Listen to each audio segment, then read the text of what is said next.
गीता अध्याय 6 श्लोक 25. शनैः शनैरुपरमेद् बुद्ध्या धृतिगृहीतया आत्मसंस्थं मनः कृत्वा न केचिदपि चिंतयेत. शनैः शनैः विसर्गाचा श म्हणायचा. रूपरमेद मे पूर्ण म्हणून अर्धा द आहे. बुद्ध्या बुवर आघात, बुबरोबर द म्हणायचा आणि धला या म्हणायचा. बुद्ध्या धृतिगृहीतया, धृती आणि गृ याचा उच्चार छान होऊ देत. ही दीर्घ आहे. आत्मसंस्थम सवरच्या अनुस्वाराचा उच्चार करायचा. अनुस्वार थ मधल्या अनुस्वाराचा म उच्चार करायचा. आत्मसंस्थम मनः कृत्वा, मनच्या विसर्गाचा अर्धा उच्चार, कृत्वा मधल्या क्रूवर आघात. न केचिदपि चिंतयेत, की नंतर इयाचा उच्चार करायचा. केचिदपि चिंतयेत. आपण मराठीत किन म्हणतो पण न असा उच्चार नाही आहे. तिथं जो लिहिलेला आहे उच्चार तो य आहे. केचिदपि चिंतयेत. शनैः शनैरुपरमेद् बुद्ध्या धृतिगृहीतया. शनैः शनैरुपरमेद् बुद्ध्या धृतिगृहीतया. शनैः शनैरुपरमेद् बुद्ध्या धृतिगृहीतया. शनैः शनैरुपरमेद् बुद्ध्या धृतिगृहीतया. शनैः शनैरुपरमेद् बुद्ध्या धृतिगृहीतया. आत्मसंस्थं मनः कृत्वा न केचिदपि चिंतयेत.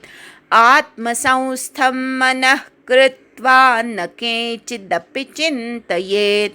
आत्मसंस्थं मनः कृत्वा न केचिदपि चिंतयेत. आत्मसंस्थं मनः कृत्वा न केचिदपि चिंतयेत.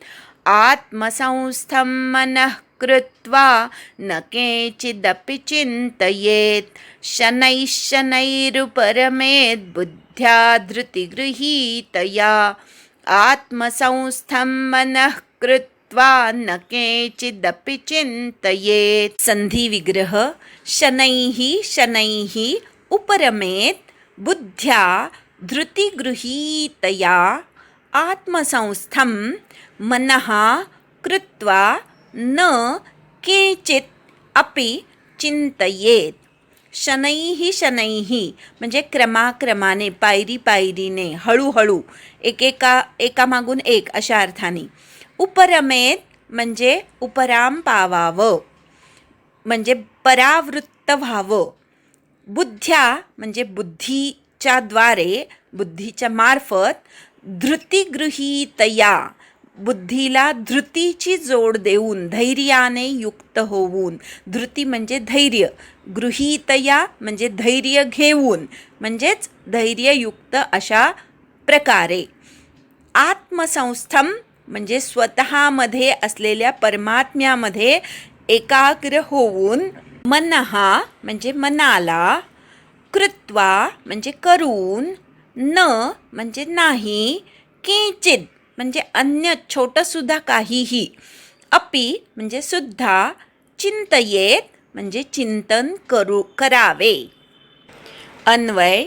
शनैः शनैः उपरमेत् धृतिगृहीतया बुद्ध्या मनः आत्मसंस्थं कृत्वा केचिदपि न चिंतयेत. क्रमाक्रमाने अभ्यासपूर्वक हळूहळू उपराम पावावं, विषयांपासून परावृत्त व्हावं. धैर्याला युक्तीची जोड देऊन अशा धैर्ययुक्त बुद्धीच्या द्वारे मनाला परमात्म्यामध्ये स्थित करून परमात्म्याशिवाय अन्य किंचितसुद्धा इतर कसलाही विचार करू नये. न चिंतयेत म्हणजे चिंतन करू नये. नुसतं चिंतयेत म्हणजे चिंतन करावं, पण न चिंतयेत म्हणजे चिंतन करू नये. इथे भगवंतानी आपल्याला मागच्या श्लोकामध्ये जे सांगितलं त्याची पुढची पायरी सांगितली की तुम्ही जेव्हा ध्यानाला बसता तेव्हा संकल्पातून निर्माण होणाऱ्या सर्व कामनांचा त्याग करावा, मनाने इंद्रियग्रामांचा संयम करावा आणि असा संयम करून पुढे काय करायचं तर मनाने सर्व इंद्रियांचा संयम करून हळूहळू विषयांपासून उपराम पावावं. उपराम पावावं म्हणजे काय तर विषयांचं चिंतन बंद झालं की विषय हवे असं जे वाटणं आहे ते थांबतं आणि ह्यालाच उपराम पावणं असं म्हणायचं.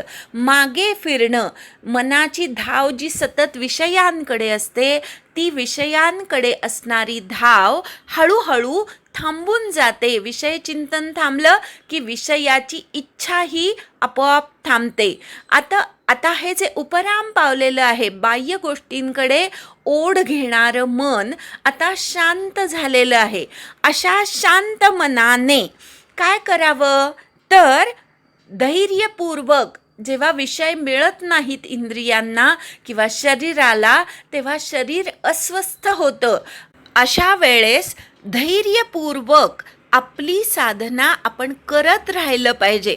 काय केलं म्हणजे मला शांत राहता येईल, विषयांचं चिंतन थांबलेलं आहे तरीसुद्धा शरीर काहीतरी मागतंय, हे जे मागणं आहे ते सुद्धा मला कशा प्रकारे बंद करता येईल, धैर्यपूर्वक विचार करायचा आहे.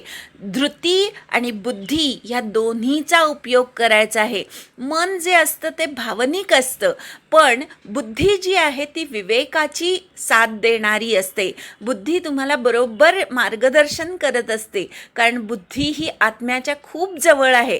त्यामुळे कित्येक वेळा असं होतं की आपल्यालाच आपलं कळत असतं की अरे हे करणं चुकीचं आहे, पण मग तरीसुद्धा ती चुकीची गोष्ट आपण का करतो तर आपलं धैर्य टिकत नाही.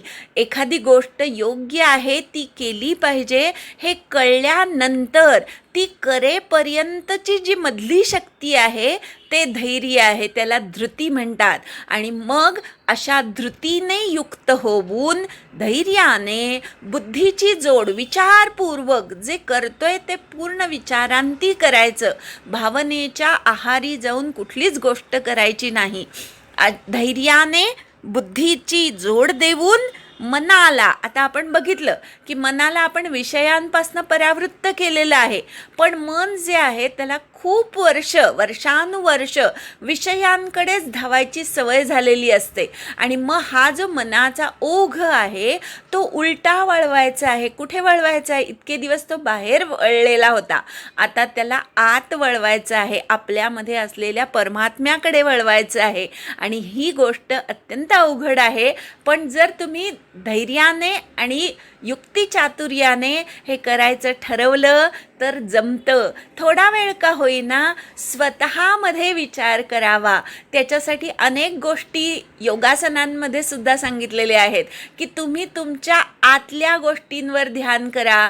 हृदयाचे ठोके कसे पडतायत ते बघा. आपल्या अंगठ्यापासनं मस्तकापर्यंत मनाला एक एक एक एक पायरीनी वर आणा. आपलं शरीर अत्यंत स्वस्थ आहे. आपल्या शरीरातले सगळे अवयव अत्यंत सूक्ष्मपणे बघण्याचा प्रयत्न करा. डोळे मिटून बघा बरं का, डोळे उघडे ठेवून नाही बघायचे. त्या इंद्रियांच्या ठिकाणी आपली जाणीव नेऊन ठेवायची. अशा प्रकारे आत्मसंस्थम मनः कृत्वा आपण जे बाहेर बघतो आहे ते बघणं बंद करून आतमध्ये बघायला सुरुवात करायची. आपली पचनशक्ती उत्तम चालू आहे, आपलं हृदयाचे ठोके चांगले पडत आहेत, आपलं फुफ्फुस व्यवस्थित काम करत आहे, नाकानी कसा आपण आत श्वास घेतोय, तो श्वास कुठपर्यंत जातोय, किती वेळांनी बाहेर पडतोय, त्या श्वासाची गती आपल्याला वाढवता येईल का, हे सगळे आतले विचार करायला सुरुवात करायची. याला आत्मसंस्थम मनः कृत्वा म्हटलंय. आत्मसंस्थम म्हणजे परमात्म्यावर तर चित्त एकाग्र करायचंच, पण आधी स्वतःवर चित्त एकाग्र करायचं. आपलं शरीर संपूर्ण शुद्ध होतंय, आपलं मन शुद्ध होतंय, बुद्धी शुद्ध होतीये असा विचार करायचा. म्हणजे स्वतःला शुद्ध करण्याचा विचार करायचा. हे जमलं की मग स्वतःत असलेल्या परमात्म्याच्या ठिकाणी आपण एकाग्र होण्याचा विचार करायचा. हृदयरूपी सिंहासनावर आपण आपल्यातल्या परमात्म्याला बसवलेलं आहे आणि त्याचा आपण पूर्ण शरणागतीने विचार करत आहोत असा पुढचा विचार करायचा. हे सगळं हळूहळू एक एक पायरीनी करायचं. शनैही प्रथम आधी स्वतःचा विचार करायला शिकायचं, स्वतःला शुद्ध करण्याचा विचार करायला शिकायचं, मग ते परमात्म तत्व माझ्यात कसं ठासून भरलं आहे हा विचार करायचा. हे सगळं एकेका पायरीनी होतं. 12 वर्षाची ध्यानधारणा केलीत की हळूहळू हृदयस्थ परमेश्वराची जाणीव होते. असं म्हणून इथे शनैही म्हटलंय. हळूहळू सावकाश एकेका पायरीनी. जर तुम्हाला जिना चढून वरच्या पायरीपर्यंत जायचं असेल तर एक पायरी, त्या पायरीवर सुद्धा थोडं थांबावं लागतं. ज्ञानेश्वरीमध्ये याला क्रमयोगी असं म्हटलेलं आहे. क्रमाक्रमाने एक गोष्टीचा त्याग करायचा आणि क्रमाक्रमाने आतमध्ये उतरत जायचं, स्वतःमध्ये उतरत जायचं. असं करणं इथे भगवंतांनी सांगितलेलं आहे. आत्मसंस्थम मनः कृत्वा. आता स्वतःमध्ये मन एकाग्र केलेलं आहे. पुढे भगवंत का सांगतायत? न किंचिदपि चिंतेत. किंचित सुद्धा इतर कशाचं चिंतन करू नये. इतर कशाचं म्हणजे कशाचं? की ह्या ध्यानातनं मला काय मिळेल, कुठल्या सिद्धी मिळतील, कोण मला चांगलं म्हणेल, कोण मला मोठेपणा देईल, हे सुद्धा विचार पूर्णपणे टाकून द्यावे. कोण चांगलं म्हणेल, वाईट म्हणेल, त्याचा विचार करू नये.